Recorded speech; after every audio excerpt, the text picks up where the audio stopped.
California edition. I'm Brad Pomerance. Thank you for joining us today. Our guest is Michael Rubio. He's a member of the California State Senate.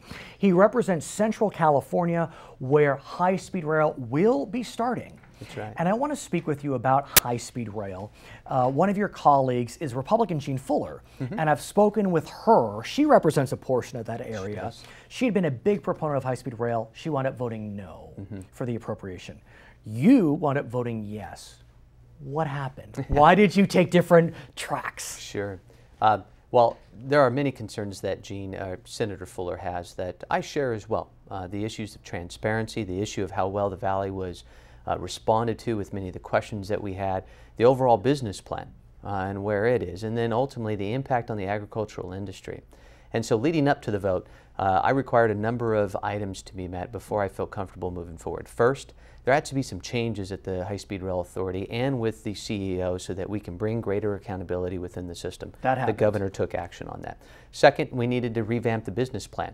Mike Rossi, Dan Richards, and Tom Richards from the Valley, Fresno, businessman, they sharpened their pencils and they did a good job. I don't think it's perfect yet, but I think it's worth moving forward. And then lastly, there was a commitment from the High-Speed Rail Authority to identify an ag czar. Somebody from the Valley, someone who understands ag, will go out there and team up with the High-Speed Rail Authority to determine damages and losses so that the agricultural industry is given a fair handshake moving forward. Well, let's talk about ag, because in Madera and Merced counties, ag interests have already filed a lawsuit claiming that the environmental review process was inadequate. Sure. Now, at this stage, we do not have a CEQA exemption, let's call it, for high-speed rail. You know as well as anyone, CEQA litigation can last for years. That's right. And so these lawsuits could stop high-speed rail in its tracks. Excuse the pun. It very could. So where are we on this? They're going to have to play themselves out in court. And I think that the people in the Valley who have filed a lawsuit, in fact, I think Kings County, the Board of Supervisors, is a partner in that lawsuit, or have filed in addition to that lawsuit. They're going to have to get before a judge, and the judge is going to have to weigh in to determine whether or not these significant impacts have been properly addressed. But as you know, there's Farmers Field in downtown Los Angeles, which is intended to be a football stadium. Of course you know. Who doesn't love football? That project received a CEQA exemption. And my question is, if that project can have a CEQA exemption, I mean, you still have to comply with CEQA, it just fast tracks the litigation. That's right. Why can't high-speed rail? Well, that was the notion the governor brought up some months ago, because the question should be, if we're going to create jobs in Los Angeles for the National Football League, why aren't we creating jobs in the San Joaquin Valley, which is the poorest region, in an expedited path, not an exemption, but an expedited judicial path, so that we can get an answer, yes or no, whether or not high-speed rail moves forward. I think it's a legitimate question to have. I don't think it's politically possible to get through the legislature, and that's the difference. Unfortunately, in the legislature today, we will move mountains, literally, in providing a expedited judicial review, rather, is what it's called, for the NFL. But we won't do it for high-speed rail, and more importantly, we won't do it for water. If you look at the Bay Delta Conservation Plan. But here's the challenge, is that part of the reason why many members wound up voting in favor of the high-speed rail appropriation was the impact on jobs. You know, tens of thousands of jobs. Hundreds of thousands of jobs. I mean, in construction alone, there will be no jobs as we sit there in litigation hell. Sure. Excuse my French. Well, we don't know that. I mean, the courts can make a decision. The legislature clearly, I don't think right now, has the political will to reach that number of a majority vote threshold to provide an expedited judicial review. And it's unfortunate, because I think for large projects like this, whether it's high-speed rail, water in the state of California, it's much larger than a football stadium in Southern California or a basketball arena in Sacramento area, which was AB 900, the companion bill to the NFL stadium. We were speaking before we started about how we used to live on the East Coast and how it was seamless to go from D.C. to Philly to Wilmington to Providence, Boston, New York, whatever it is. As it stands now, the high-speed rail project is in the center of the state. God bless your community, but it's in the center of the state. How do we make sure that the spokes go to LA, to San Francisco, Orange County, San Diego, Sacramento? That's a great question, because I think some of the naysayers that were opposing high-speed rail did so because they didn't want it started in the Valley. The politics in the building that particular day is what I believe is oftentimes not Republican versus Democrat, but rural versus urban. No doubt. And so we got to build the backbone because it's the only place in the state where you do have high-speed rail. Amen. But how do we make sure that it doesn't become an isolated island of rail? We build it in a timely fashion and show that it works. And then the private folks will come in and we'll be able to link it and have the ridership. And I think the first area that we'll link is Southern California to the Bakersfield corridor. It needs to be private, you believe? I mean, I want to. Oh, you have to have private investment in this. There's no doubt. Is there private investment in this first leg? There's none in the first leg. It's $3 billion that's coming in from the federal government, and then $6 billion. But then there's bookend dollars that's going to be spent in Southern California, Northern California. When we build the infrastructure, it's going to attract then the private investors to be able to then link the urban areas to the rural parts of the state. And that rural part, the San Joaquin Valley, every study you look at in the state, it's going to be the fastest growing region in our state. Despite the bankruptcy of Stockton, California? Oh, despite the bankruptcy in Stockton. If you look to Fresno, Bakersfield, they have an abundance of land. They have a hard-working workforce where people want to move. It's got a lower cost of living. And so those areas are going to grow significantly in the next decade or two. We have to have mass transit. Right now we've got other modes of transportation that simply aren't getting the job done. If you've driven lately on the 405 or on the 80 going into the Bay Area, there's congestion. I mean, I would not want to live where you do, Brad, in Southern California. I mean, I love the valley. I do want to ask you about water because obviously high-speed rail gets tied up in water politics, as does everything, with ag interests being concerned. We know that the water bond has been delayed for a second time. We also know the governor has proposed, is it a new peripheral canal, a new peripheral tunnel through the Delta? You know, I know those for some are fighting words, but it is 2 tunnels, I believe, going around the Delta would cost $23 billion, paid for by the stakeholders. That's right. What do you make of this, especially since you represent the area? The most important project to the state of California today is the Bay Delta Conservation Plan. It is the peripheral canal or the conveyance system for which people have come to know it, and that is providing reliable, good quality water to everybody who lives south of Sacramento County. I mean, it's the Sacramento region. It is absolutely needed. It's the greatest threat to our state's economy, the greatest threat to our emergency response people in the state of California. If we were going to focus on one project, it would be this one. And so we've got the project designed now. The facilities, it is going to be a 2-tunnel system that moves the water around, paid for by the users downstream. It'll create 120,000 jobs. Here's what's interesting. There's already tremendous bipartisan opposition. You have 3 Democratic congressmen, Mr. Garamendi, Mr. McNerney, Mr. Thompson. They're opposed. You have Jim Nielsen. He was on our program recently. He's opposed. He's a Republican. I mean, it feels like 1982 all over again. It is. However, this is 2012 now, and what we do know is that our communities south of the valley, we have grown in areas where we don't have reliable water. This is our chance of shoring up the greatest threat to our state, which is the Delta region. Here's the other undeniable fact that those congressmen or individuals will not share with you. The Delta is unsustainable in the status quo. This effort also, tag-teamed with the water bond, will provide the conservation that's needed to restore the Delta and keep it for many decades to come. Well, where do we stand with the water bond? I mean, as I already mentioned, it's not going to be on the ballot in November. Will it even make it on the ballot in 2014? You know, if I were a betting man, I would suggest or even say that it's going to be reopened. The water bond is simply too large as it is. It's going to be controversial. That was part of a huge grand negotiation. It was, but it's, listen, what was passed is a water bond that can pass the legislature, not the electorate. And so what we have to do is pass a water bond for which the people of California are willing to support, get behind, and that we can move forward in the co-equal goals of providing water downstream to everybody in Southern California and the San Joaquin Valley and restore the Delta because we need to. His name is Michael Rubio, member of the California State Senate. My name is Brad Pomerance. Thanks for watching California Edition.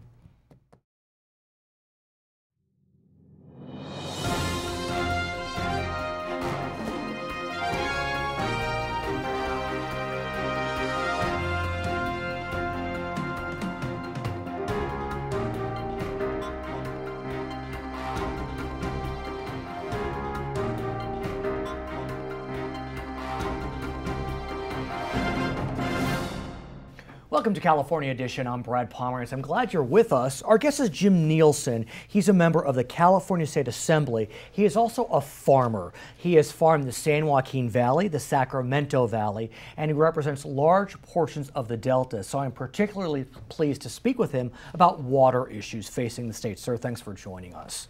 Water has consumed my life. Clearly, on so many ways. I want to talk to you about the bond that was supposed to be on the ballot in 2010. It was supposed to be on the ballot in 2012, and it's not going to be on the ballot now. Talk to me about that bond. It was going to be for, I guess it still could be for about $11 billion, is that right? The unfortunate part of that bond is most of it is devoted to things that won't really help our water supply future in California. There's a meager $3 billion of that bond that can be applied towards water storage.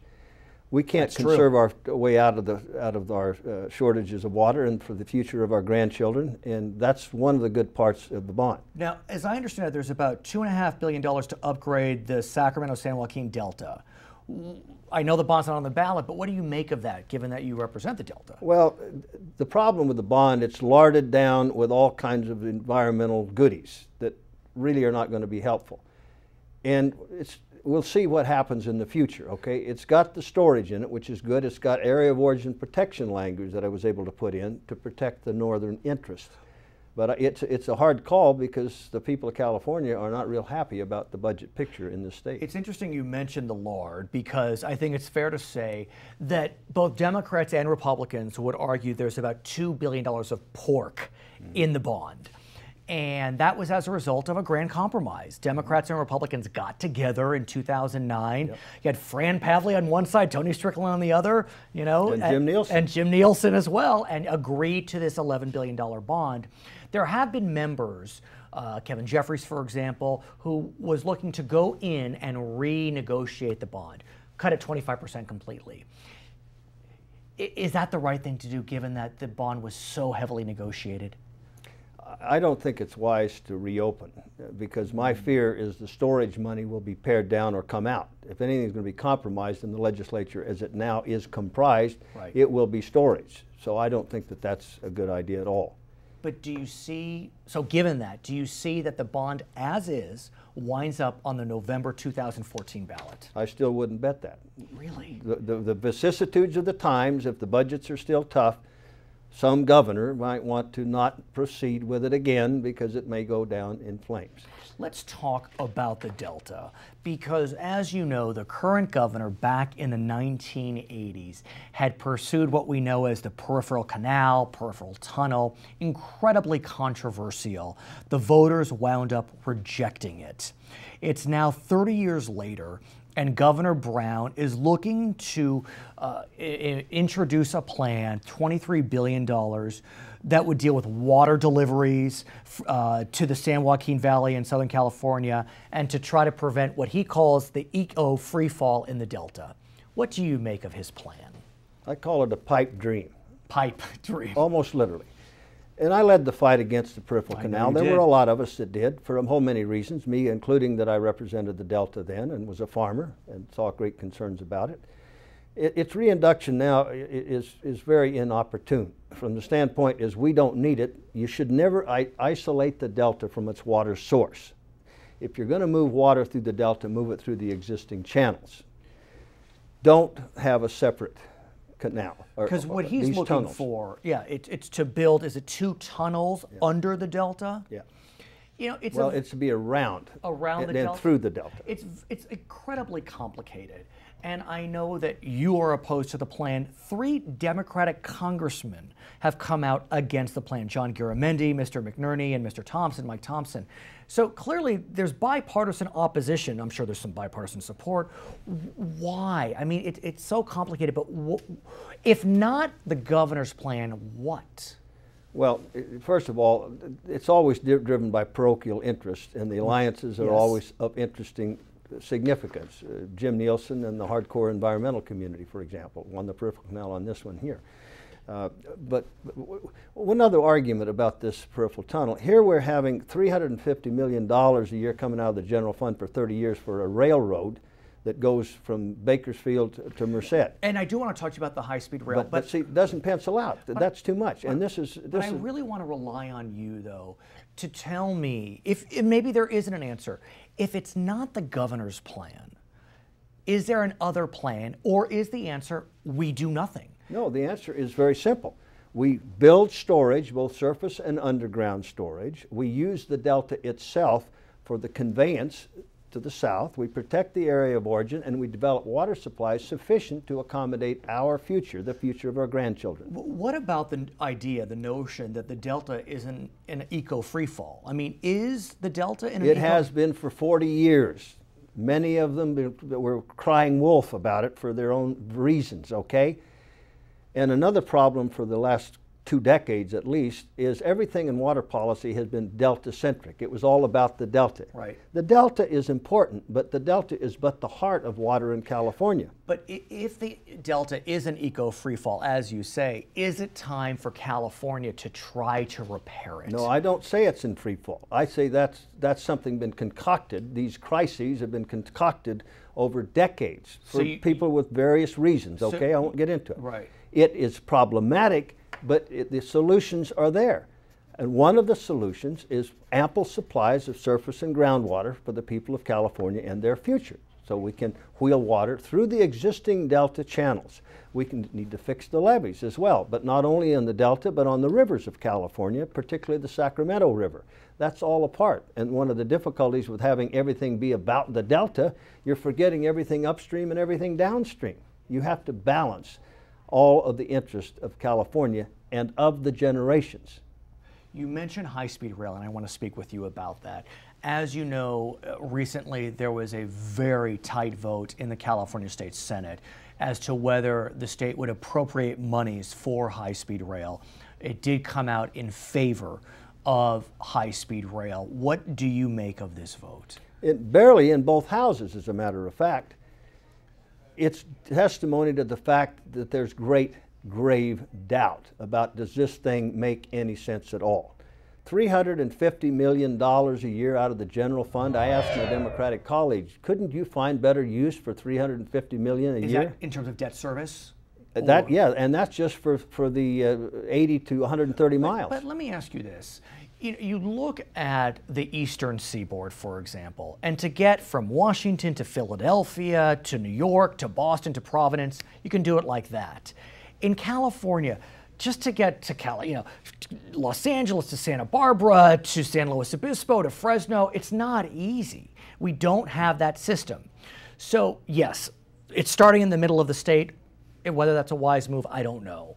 But is it time for us to bite the bullet and say, it's not perfect, but we really do need to connect this state? Connect the state is a very important point. How many people are you connecting it for? What will be the ridership? This is not going to carry freight, which is where the real money, if it's going to pay for itself, will be. Mm-hmm. And call it human bodies. How many are going to be going from Merced to Bakersfield? And even if it's extended the full 700 miles, it's going to go into the cities where they're going to have the slow rail on either end of it to get to and from it. But as I understand it, part of the bond appropriation did give monies to get the Bay Area and Los Angeles ready for the connection. Well, that was buying them off, of course. That being the point, those rails are to move the people around the Bay Area and around Los Angeles and around San Diego. The connectivity of that to the so-called speed rail is testimony why the speed rail doesn't make any sense. You're not going to be going 220 miles from Sacramento an hour to Los Angeles. But in our final moments, I mean, given that the vote has passed, is it time to come together and figure out a way to make this work? No, because it cannot work. We cannot afford this, which will go up to nearly $100 billion.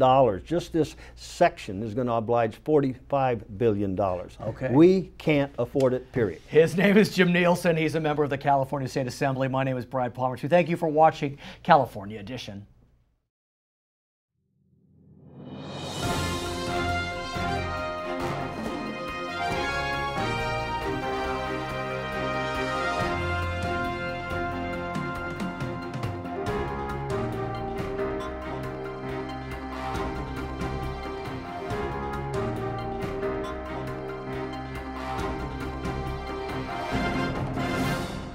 This is California Edition. My name is Brad Pomerance. I'm glad you're with us today. Our guest is Ted Lieu. He's a member of the California State Senate, which was ground zero for a very critical vote on high-speed rail recently. As you know, the voters passed a bond a couple of years back. It was close to appropriate money for high-speed rail, but then the legislature had to do the same. It passed pretty clearly in the Assembly. In the Senate, barely passed. Talk to us about those moments. Sure, it was a very close vote. We had no votes to spare. We got Literally. the minimum number to pass it, which was 21.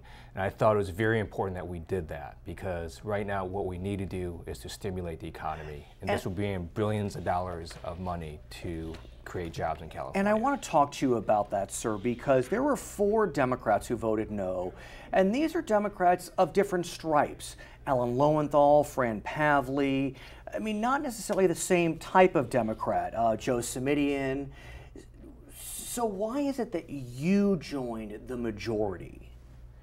So I can't speak as to why they voted the way they did. The reason I voted for high-speed rail was twofold. One was its economic stimulus. So we have billions of federal dollars that were going to flow into California to create jobs, to build high-speed rail network.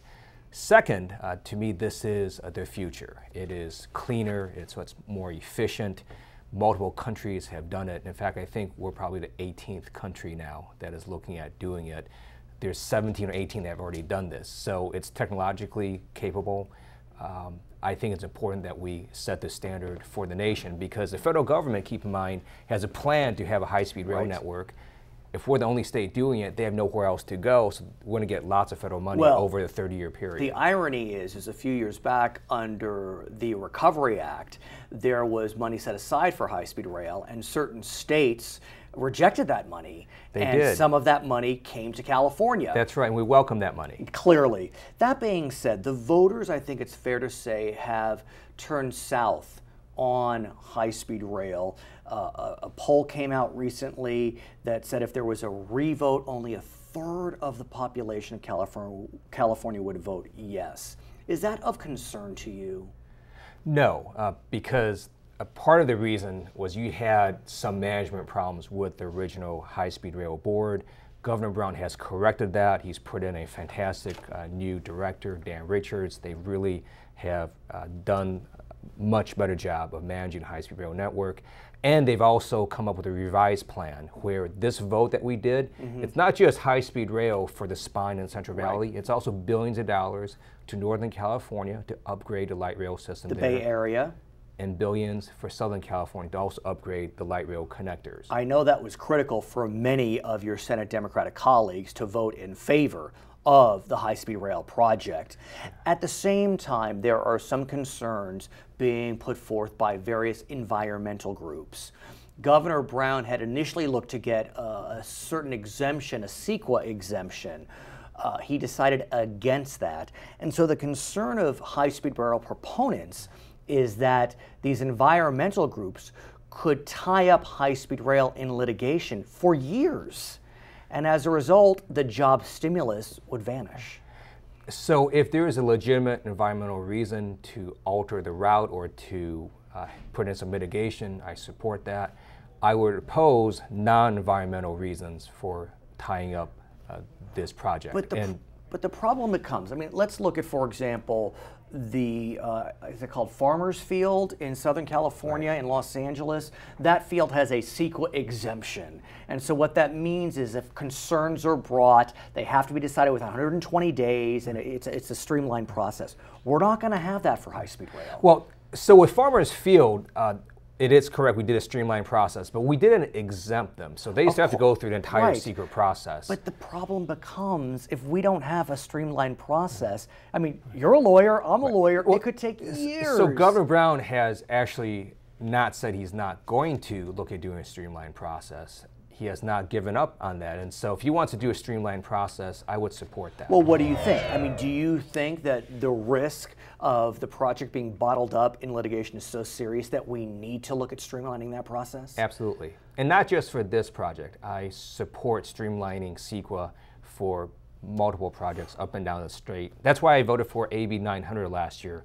which did exactly that. It said for certain large-scale projects that are environmentally LEED certified, we're going to streamline the process. And did it go forward? It did. In fact, the new Apple campus in Northern California was the first project this year that was certified under the streamlined process. My gut tells me that your colleagues on the Republican side would be thrilled to see CEQA reform. You're not the only Democrat that has said that they're looking for CEQA reform. Governor Brown, when he signed the Farmers Field CEQA reform, he said there are too many damn regulations. I mean, here's a perfect storm, sir, to get CEQA reform. What's the delay? Well, so we passed AB 900. I was a co-author of that bill, so that was a very good bill to streamline CEQA in terms of litigation. I'd be open to looking at other reforms that preserve environmental protections, but do make the process better. Because if there's a legitimate environmental reason to stop a project, I'm totally fine with that. I understand. It's the abuse of CEQA for non-environmental reasons, either because one business doesn't like another business, so they sue under CEQA, or because they're just doing NIMBYism that has nothing to do with environmental reasons. Not in my backyard. Then that is what I oppose. I want to talk about the potential impact of the high-speed rail vote. Senator Alan Lowenthal, when he opposed high-speed rail, he had been an early supporter. He said that he thought the appropriation could kill Governor Brown's tax initiative, Proposition 30. A poll came out, USC LA Times, that said 21% would be less likely to vote for the proposition, Prop 30, if high-speed rail funds went forward. You've been a big proponent of Proposition 30. Are you concerned that this vote could be the death knell for Prop 30? No, not at all, because the same poll showed 17% would be more likely to vote for it. That is true. So it's sort of a wash. But ultimately, when we educate people and say, you know, the money's at stake here, we could not spend on education or anything else. They were restricted funds. So these billions of dollars of federal money could only be spent on high-speed rail. That's what we were voting to authorize, to spend the restricted funds on that. Will they understand the distinction? I mean, it's very complicated and complex, and I believe the voters are wise. I mean, they tend to vote the right way. You know, it's quite remarkable. I think many voters understand that there are different pots of money in government, and you can't mix them, unfortunately. Because if you could, then this vote may have turned out differently. If you said, hey, we can spend billions of dollars on education, I would have voted for that. Let's talk about we couldn't. Let's talk about the pots of money, because we recently learned that about $250 million of pots of money were found that we didn't know about. And it has caused tremendous consternation. The poster child, of course, is the Park Service, who had $54 million in a hidden kitty when Governor Brown had proposed cutting $20 million plus. That was granted, and 70 parks were going to close. When the parks had double that. Right. Mr. That's why their parks director resigned. That's why other people have resigned. And they're going to take that money now and apply it to keeping parks open. So it was bad. That should not have happened. But keep in mind, these are special funds. So again, you know, they found some money in, you know, the off-road highway fund. But you can't use that, right, again, for education. But there was 20 million or so that could have been used to keep the parks open. For parks, that's correct. And it is going to be used to keep parks open. But here's the problem, and you know this. It plays right into the narrative that Sacramento doesn't know how to keep its fiscal house in order. And if it can't keep its fiscal house in order, why should I vote to give them more taxes, more of my tax money? Because your school is going to get devastated. Tell me. Explain in your Proposition 30, which the governor, as well as the California Federation of Teachers, Courage Campaign, and numerous stakeholders across California, is going to be on the ballot in November. And that's going to essentially increase taxes on couples who make $1 million or more a year, or $500,000 more a year, or single folks making over $250,000 a year. So it is a tax increase on the wealthy. Primarily, plus there's a 1/4-cent sales tax temporarily to fund education. Do you think the voters are ready? They haven't passed a statewide tax initiative since 2004. It will be hard, but I believe they're ready. All the polls show the governor's initiative passing anywhere between 54 and 58%. His name is Ted Lieu. He's a member of the California State Senate. My name is Brad Pomerance. Thank you so much for watching California Edition.